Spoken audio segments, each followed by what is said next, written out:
फिर से एक बार उजड़ जाते हैं, फिर से एक बार उजड़ जाते हैं, चलते रहे इश्क में पड़ जाते हैं, चलते रहे इश्क में पड़ जाते हैं। तनाना दे रे नुम तनाना रे, तनाना दे रे नुम तनाना रे, तनाना दे रे नुम तना रे, तनाना दे रे नुम तनाना रे। मेरे दिल ने दिया जो तुझे मर्तबा, जानू मैं या तो फिर जाने मेरा खुदा, तेरी ओर सनम अब ये मेरे कदम बढ़ना चाहते हैं, चलते रहे इश्क में पड़ जाते हैं, चलते रहे इश्क में पड़ जाते हैं। आज के इस वीडियो में हम लोग देखेंगे class 10th arithmetic progression, Hindi में क्या कहते हैं, समांतर श्रेणी। ठीक है, तो अर्थमेटिक प्रोग्रेशन होता क्या है? एक ऐसा नंबर्स का सीरीज होता है जिसके दो लगातार टर्म के बीच का डिफरेंस हमेशा बराबर होता है। ठीक है, जैसे यहाँ पे नंबर लिखा हुआ 1 3 5 7 9 11 है ना, तो इन दोनों के बीच का टर्म कितना होगा, हमेशा बराबर होगा।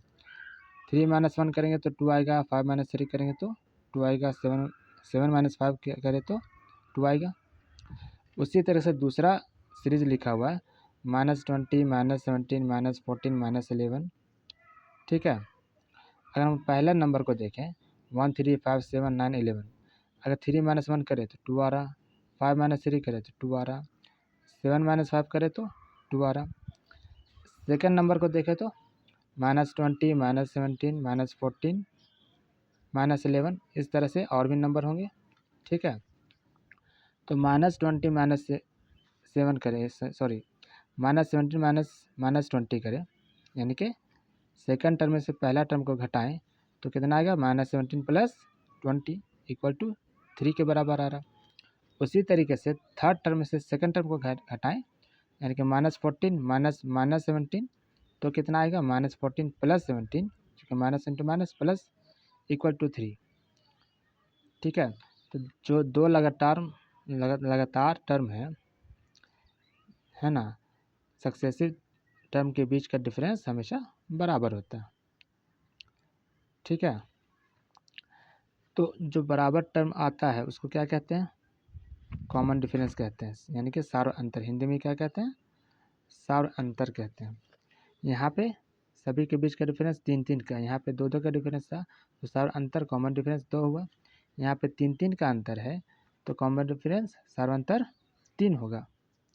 ठीक है, अब देखते हैं कि एपी लिखा हुआ है, अर्थमेटिक प्रोग्रेशन है 5 8 11 14 17 20 23 26 29। एक नंबर लिखा हुआ सीरीज ऑफ नंबर है ना, तो जो पहला टर्म होता है, पहला पद जो होता है उसको क्या कहते हैं, ए से डिनोट करते हैं, है ना। तो ए क्या हो गया, 5 हो गया, यानी कि उसको क्या बोलेंगे, फर्स्ट टर्म, हिंदी में क्या कहते हैं, प्रथम पद। ठीक है, अब इन दो कॉमन डिफरेंस कितना, सभी के बीच का जो डिफरेंस है वो कितना, 8 - 5 3, 11 - 8 3, तो डी इसको क्या क्या लिखते हैं, डी लिखते हैं। डी = 8 - 5 = 3 है, तो कॉमन डिफरेंस इसको कहते हैं। जो दो पदों के बीच का जो अंतर होता है, दो टर्म के बीच का जो डिफरेंस होता है उसको क्या कहते, किससे डिनोट किया जाता है, डी से डिनोट किया जाता है। ठीक है, तो इसका जो कॉमन डिफरेंस है, सार अंतर है, वो कितना है, 3 है। और जो लास्ट टर्म इसका क्या है, लास्ट टर्म इसका क्या है, 29। तो 29 जो लास्ट टर्म को किससे डिनोट किया जाता है, एन से, है ना, उसको क्या लिखे, 29। कहीं पे एन लिखा हुआ रहेगा, कहीं पे एल लिखा हुआ रहेगा, कहीं पे TN लिखा हुआ रहेगा, ठीक है। तो उसको क्या कहते हैं, लास्ट टर्म, अंतिम पद कहते हैं। और इसी AP में टोटल कितना पद है, कितना टर्म है, जैसे यहाँ पे काउंट करें तो 1 2 3 4 5 6 7 8 9 टर्म है इस AP में। तो किसी AP में 100 पद भी हो सकता है, 1000 पद भी हो सकता है, ठीक है। यहाँ पे क्या है, 9 टर्म है, तो उसको क्या कहते हैं, N लिखते हैं। यानी टोटल नंबर ऑफ टर्म उस AP में कितना है, कुल पद कितना है, उसको क्या कहते हैं, N से डिनोट किया जाता है। तो इस AP में कितना है, 9 टर्म है, ठीक है। अब AP किस फॉर्म का होता है, अरिथमेटिक प्रोग्रेशन। पहला पद A हो गया, दूसरा पद A प्लस D, चूँकि सार अंतर है ना। D क्या है, कॉमन डिफरेंस है। पहला टर्म पद क्या होगा, A, दूसरा टर्म A प्लस D, तीसरा टर्म A प्लस 2D, चौथा टर्म A प्लस 3D, पाँचवा टर्म A प्लस 4D, छठा टर्म A प्लस 5D। इस तरह से जाता चले जाएगा, ठीक है। तो पहला टर्म अगर A1 है तो उसको A लिखें, दूसरा टर्म A2 है तो उसको A प्लस D लिखें, तीसरा टर्म A3 है तो उसको A प्लस 2D लिखेंगे, चौथा टर्म A4 है तो उसको A प्लस 3D लिखेंगे। इसी तरह करते करते लास्ट टर्म अगर N है तो उसको क्या लिखें, A plus N minus 1 into D लिखेंगे, है ना। चूँकि पहला पद A, दूसरा A प्लस D, तीसरा A प्लस 2D, यानी कि एक कम हो रहा ना। तो N को कैसे लिखेंगे हम लोग, N equal to A plus N minus 1 into D। तो यही फार्मूला है अंतिम पद निकालने का, यानी लास्ट टर्म निकालने का यही फार्मूला। अब एक फार्मूला हो गया तो कहीं पे लास्ट टर्म दिया हुआ रहेगा, पहला पद निकालना पड़ेगा, कहीं पे N फाइंड करना पड़ेगा, कहीं पे कॉमन डिफरेंस फाइंड करना पड़ेगा।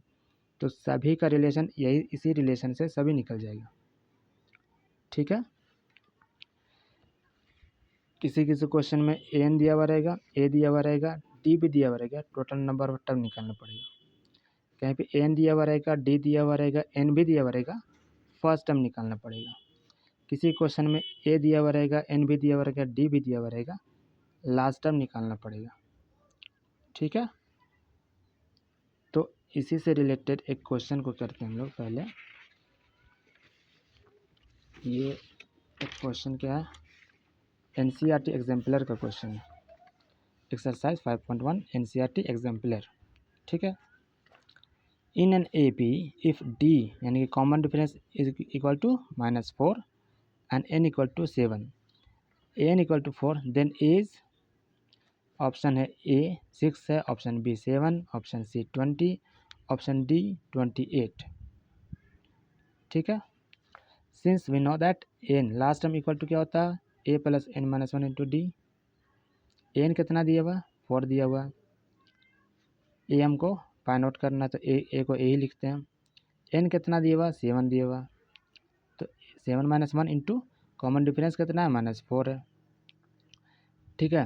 तो N का value 4 equal to A plus 7 minus 1 6 into -4 -24 हो गया। तो A इक्वल टू क्या होएगा, 4 प्लस 24 हो जाएगा, ठीक है। तो A इक्वल टू क्या आएगा, 28, यानी कि option number D is the correct answer, ठीक है। एंड क्वेश्चन नंबर 7 देखते हैं। If the second term of AP is 13 and the fifth term is 25, what is it's seventh term.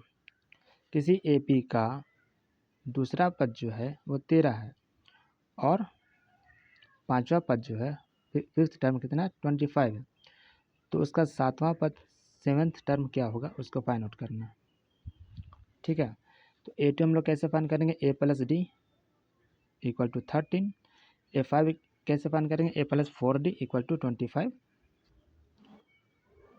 अब दोनों इक्वेशन को सोल्व कर दें तो सब्ट्रैक्टिंग, अगर दोनों इक्वेशन को सब्ट्रैक्ट किया जाए तो A कट जाएगा, D माइनस 4D क्या आएगा, -3D आएगा, 13 माइनस 25 क्या आएगा, -12 आएगा, माइनस माइनस कैंसिल हो गया, D इक्वल टू 12/3, तो 3 चौके 12 हो गया, ठीक है। D का वैल्यू 4 आ गया। अब इसी D का वैल्यू को फर्स्ट इक्वेशन में अगर पुट कर दें तो A प्लस 4 इक्वल टू 13, यानी A का वैल्यू कितना आएगा, 13 माइनस 4 होगा इक्वल टू 9। अब A भी फाइंड हो गया, D भी फाइंड हो गया, तो A7 हम लोग कैसे फाइंड करेंगे, a प्लस 6d से फाइंड कर लेंगे।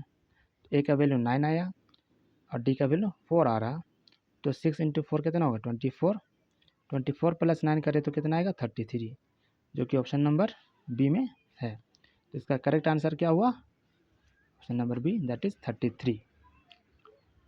ठीक, तो यही हमारा कॉन्सेप्ट है एपी का। इसमें इसका आगे और भी है, S N sum of nth term क्या होता है उसको बाद में देखेंगे। ठीक है, तो आज के लिए इतने ही रखते हैं and thanks for watching, see you soon in the next video.